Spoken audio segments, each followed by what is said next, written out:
Buenas tardes.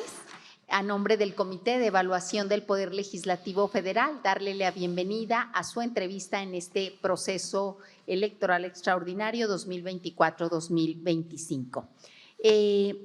Una pregunta sobre sentencias relevantes, sea del fuero común o en materia de amparo, que ordenen la reparación del daño a las víctimas indirectas de feminicidio. Hemos avanzado en juzgar con perspectiva de género, pero hay una queja de la sociedad que hay muy pocas medidas de reparación. Adelante, de favor. Yo he sido partícipe en el Poder Judicial del Estado de México como magistrado en materia penal de la implementación del juzgamiento con perspectiva de género. Me ha tocado resolver como magistrado y generar jurisprudencia como presidente del tribunal en relación a los temas de juzgamiento con perspectiva de género.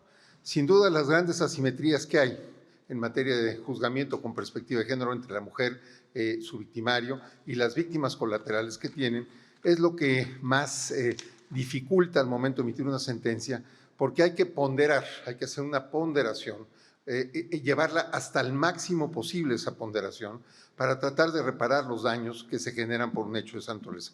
No hay un solo caso idéntico, todos son diferentes y todos tenemos que analizarlos de acuerdo a las circunstancias. Porque hay casos muy emblemáticos, inclusive hemos llegado con una ley de amnistía del Estado de México a revertir una decisión que se había tomado precisamente porque se habían alejado de esos principios de ponderación y justipreciación de las circunstancias específicas en un feminicidio y también en homicidios relacionados con mujeres. Ejemplo, una mujer de origen indígena, otomí, le priva de la vida a su pareja. La pareja era 25 años mayor que ella y fue sentenciada por homicidio calificado. 40 años de prisión, le pusieron la pena mínima, 40 años de prisión y estuvo recluida algo así como 15, 16 años en prisión. Cuando se aplicó la ley de amnistía, la Comisión Estatal de Derechos Humanos presentó la solicitud al Tribunal de Justicia y se analizó el caso. Uno, había sido dada en, ¿cómo les puedo decir?, en prenda, se la vendieron a su pareja, no se casó. Ella tenía 14 años, era otomí, no hablaba español, mujer totalmente iletrada, no sabía leer y escribir. Y cuando ella tuvo que enfrentar ese proceso ya harta porque su pareja la obligaba a prostituirse, a trabajar, la golpeaba, la maltrataba, maltrataba a sus hijos. Y en una ocasión llegó borracho, la golpeó y la señora lo mató. Le encajó un cuchillo, porque ella hacía tacos, le encajó un cuchillo, lo mató.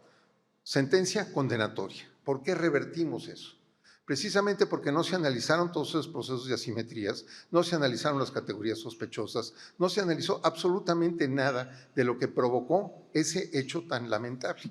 Porque también la violencia contra la mujer también se da no solamente en el feminicidio, sino al revés, ella como justiciable. Y este fue el caso que nos ocupa. Se determinó que las circunstancias que ella vivió no se le podía exigir una conducta realmente diferente a la que se le pudo haber exigido y se le otorgó el beneficio de la amnistía, prácticamente dejándola sin antecedentes penales y poniéndola en inmediata libertad. En esos casos, y también en los casos de feminicidio, hay muchos elementos subjetivos que hay que ponderar y justipreciar, porque juzgar con perspectiva de género no es sencillo, porque son principios, y esos principios siempre entran en choque contra otros principios. ¿Hasta dónde se jala el principio del juzgamiento con equidad de género frente a un principio, por ejemplo, del debido proceso legal o de la exacta aplicación de la pena? Tenemos que ver hasta dónde podemos llevar el otro y hasta dónde topa con el otro principio, y ahí hacer una justipreciación, una ponderación de cuál es la mejor forma de resolver un caso. Por eso no hay ningún caso igual a otro. En materia de los feminicidios que hemos vivido fuertemente en el Estado de México, prácticamente están inmersos en temas de asimetría social, asimetría familiar, sometimiento de la mujer, y todos esos aspectos no son considerados al momento de dictar una sentencia y sobre todo la reparación del daño. La pregunta que me hicieron fue en tema de reparación del daño. El tema de la reparación del daño es tremendamente difícil, no solo de cuantificar, sino de ejecutar. O sea, todas esas sentencias quedan en nada en torno a la reparación del daño. Se puede hacer una condena a la reparación del daño en los términos de la Ley Federal del Trabajo, se puede hacer una condena de reparación del daño en términos de proyecto de vida, todo eso está muy bien, pero queda en la simple teoría. No tenemos una forma efectiva de condenar y ejecutar una sentencia en materia de reparación del daño. Eso es una gran laguna y una forma muy difícil de enfrentar el tema de la reparación del daño hacia las víctimas, porque en esos casos particulares no se puede ejecutar una sentencia de esa naturaleza. Si una persona es privada de la vida, una mujer tenía hijos, tenía una familia, un entorno, y el que cometió el hecho delictuoso tiene que reparar el daño. Daño material, daño moral, proyectos de vida, muy bien, eso lo podemos llevar al máximo, ponderarlos, tratar de justipreciar esos elementos para sancionar severamente al agresor. Sin embargo, esas sentencias quedan en letra muerta, porque no hay forma de ejecutarlas, no hay forma de cobrarle. Una persona que está privada de la libertad, simple y sencillamente se queda privada de la libertad y no puede, ni aporta, ni paga, ni cumple, ni nada. Porque además las penas son tan severas que ni aún reparando el daño, los beneficios que lograría serían suficientes para obtener su libertad en breve. Y más, en el Estado de México el feminicidio se sanciona en la mayoría de los casos con prisión preventiva, con prisión vitalicia, lo cual me parece también una barbaridad, la prisión vitalicia. No estoy convencido de su constitucionalidad, convencionalidad ni su efectividad. Sin embargo, la regla en los últimos 4 o 5 años ha habido aproximadamente 68 sentencias de feminicidio en el Estado de México, y esas sentencias de feminicidio en un 65-70% fueron de prisión vitalicia. Y en esos casos la prisión vitalicia pues ya no permite absolutamente ninguna posibilidad de reparación del daño. Entonces eso creo que debe de quedar a cargo del Estado. Y ahí es donde podríamos tener una acción subsidiaria, porque finalmente el feminicidio se generó por esas descomposiciones sociales que de manera indirecta pueden ser parte o pueden ser culpa o responsabilidad de un Estado que ha sido negligente en atender todas estas cuestiones. Entonces, crear fondos especiales, fondos públicos para reparar el daño es lo que yo creo que podría resolver esta cuestión, que hoy por hoy es totalmente omisa y totalmente injusta para las víctimas. Muchas gracias por su respuesta. Sí, gracias. Perdón, no sé si me excedí, pero… Vamos bien, aquí en el tiempo. Muy bien. En materia de juicios de nulidad, respecto a temas de pues, pagos fiscales, sabemos que la Corte tiene pendiente algunos resolutivos. ¿Qué criterio manejaría usted en caso de llegar a ser ministro de la Corte? Mire, el tema fiscal parte de una compleja distribución de competencias entre federación y estados. Nuestro sistema, fíjese, la última convención fiscal que hubo para reformar la materia tributaria en la Constitución es de 1942, el sistema de coordinación fiscal es de 1978. Entonces, el sistema donde la federación tiene un área específica, 73, fracción 29, los impuestos especiales, los que tiene que participar al Estado, y las fuentes recaudatorias de los estados son muy breves, son muy pocas.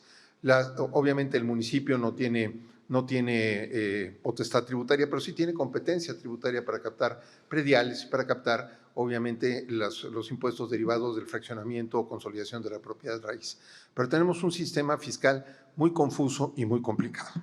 También la legislación adjetiva en materia fiscal es confusa y también poco clara desde mi punto de vista. Es justicia para especialistas, muy especializados en el tema fiscal, que no permiten, ¿verdad?, que cualquier persona pueda tener acceso a esos sistemas. Entonces eso nos lleva a una situación muy delicada, porque ¿quiénes son los que pueden plantear los juicios de nulidad en materia fiscal? Las grandes empresas, las personas que tienen posibilidades económicas y son los que tienen acceso a la justicia. Los demás no. Los demás tienen que cumplir o, francamente, contra el fisco difícilmente se puede ganar. ¿Cuál es mi criterio en relación a las nulidades? Yo creo que también hay que analizar el aspecto de quién es el actor el actor en la demanda de nulidad, cuáles son sus conceptos, y si son aspectos estrictamente técnicos, obviamente hay que respetarlos, pero sin embargo también hay que ver un aspecto humano en la justicia tributaria, porque son precisamente esas grandes corporaciones las que con tecnicismos evaden el cumplimiento de sus obligaciones fiscales. Eso debería tener también una retroalimentación y cooperación de poderes entre el judicial y el legislativo y eventualmente el ejecutivo para reformar la legislación fiscal y hacerla más dúctil y más transparente y más clara.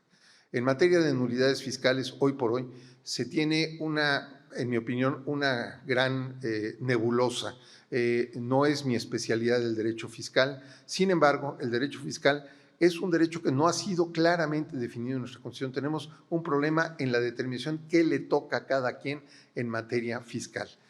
Particularmente hay un caso que me llamó mucho la atención, el de los juegos y sorteos, que se estableció la posibilidad de que una empresa una universidad hacía sorteos para financiar sus actividades y resultó que un estado de la República, Guerrero creo, le impuso una contribución a esos juegos y sorteos, un impuesto local.